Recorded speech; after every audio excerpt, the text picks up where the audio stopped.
Како што беше планирано, од рано изутрината пуштена е водата од браната Калиманци по двата магистрални канали од хидросистемот Брегалница. На тој начин се обезбедуваат дополнителни количини што се потребни за полнење на оризовите ниви, со оглед што досега за оваа цел се користеа само проточните води од реките во регионот. Дел од водата од Калиманци ќе биде наменета и за земјоделските површини во другите општини, кои исто така се опфатени со планот за наводнување од хидросистемот. Од водостопанската подружница Брегалница велат дека хидролошката состојба и понатаму е неповолна, но принудени се да ја пуштат водата по магистралните канали за да им се излезе пресред на потребите на земјоделците, бидејќи се уште голем дел од оризовите површини се суви и непосејани. Во моментот се испуштаат 8 кубика вода, од кои што 4,5 кубика се испуштаат по десниот магистрален канал и 800 литри по левиот магистрален канал за испирење.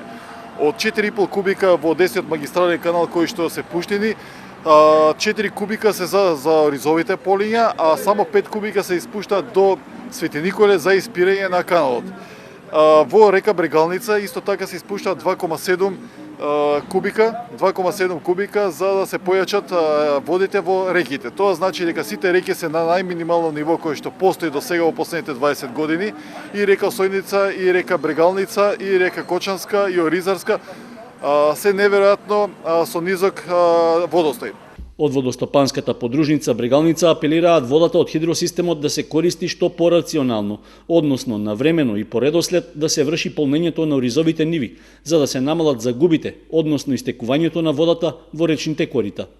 Нивото на вода во акумулацијата Калиманци и понатаму е под просекот за овој период од годината, а поради малиот доток и испуштањето ќе се врши според планот за наводнување.